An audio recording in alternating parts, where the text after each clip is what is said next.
একটা ছোট গ্রামে বাস করত এক গরিব চাষি, নাম ছিল ধনেশ্বর। তার ছিল একটা ছোট্ট জমি আর একটি পুরনো কুঁড়ে ঘর।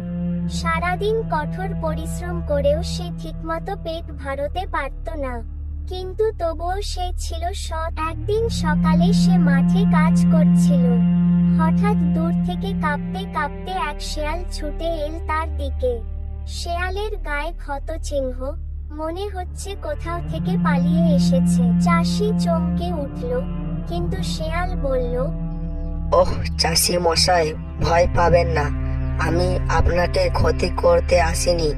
আমি খুব বিপদে পড়েছি, দয়া করে আমাকে একটু সাহায্য করুন। ধনেশ্বর দয়ালু ছিল। সেই শেয়ালকে কিছু জল দিল আর একটা ভাঙা খাটিয়ায় শুইয়ে দিল।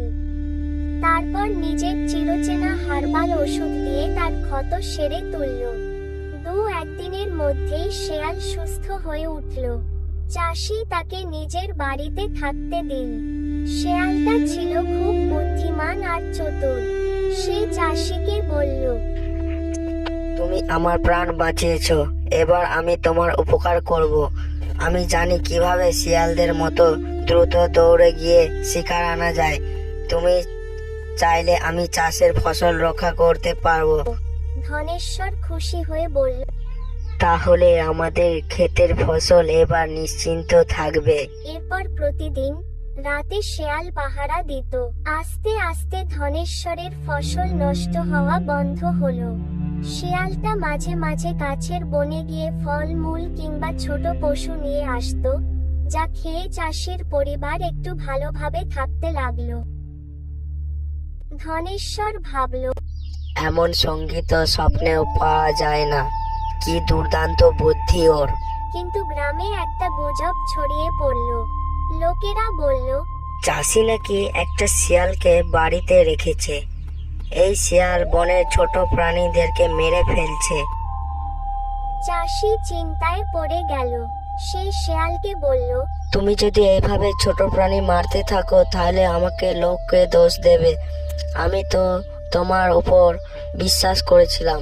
শেয়াল হেসে বলল, চাষি মশাই, বনে তো সবাই না কাউকে তো খায়। তবে যদি আপনি বলেন, আমি শুধু ফল মূল আনবো। কিছুদিন সব ঠিকঠাক চলল। একদিন শেয়াল হঠাৎ ধনেশ্বরকে বলল, যদি এক কাজ করো তাহলে আমি তোমাকে এক গোপন ধন দেখাতে পারি। ধনেশ্বরের চোখ বড় হয়ে গেল। ধন? কোথায়? শেয়াল বলল, জঙ্গলের মাঝখানে এক পুরনো গাছের নিচে গুপ্তধন আছে, কিন্তু মানুষ সেখানে গেলে ধ্বংস হয়ে যায়। শুধু নিরীহ প্রাণীদের সঙ্গে গেলে কাজ হবে। চাষি বিশ্বাস করে শেয়ালের পাছু নিল। অনেক দূর হেঁটে জঙ্গলের গভীরে গেল তারা। একটা বিশাল গাছের কাছে এসে শেয়াল বলল,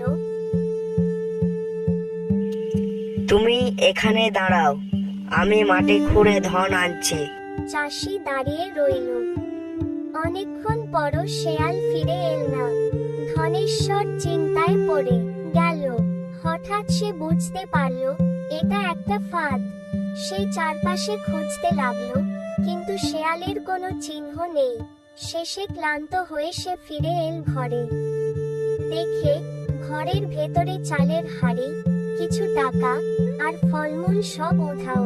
শেয়াল ঘরের সব জিনিস নিয়ে পালিয়েছে। ধনেশ্বর মাথায় হাত দিয়ে বসে পড়ল। আমি তো ভেবেছিলাম ও আমার বন্ধু, অথচ সে তো আমায় ঠকিয়েছে। গ্রামের লোকেরা এসে তাকে সান্ত্বনা দিল। সবাই বলল, তুমি ভালো কাজ করেছিলে, কিন্তু বুদ্ধি খাটাওনি। সব সময় চোখ বন্ধ করে বিশ্বাস করা উচিত নয়, পশু হোক বা মানুষ। চালাকি বোঝা দরকার। পরদিন থেকে ধনেশ্বর আবার নিজের কাজ শুরু করলো। এবার সে শপথ নিল, আমি পরিশ্রমে বিশ্বাস করি, কিন্তু এখন থেকে আর অন্ধ বিশ্বাস করব না। কিছুদিনের মধ্যে চাষি আরো বুদ্ধিমান হয়ে উঠল।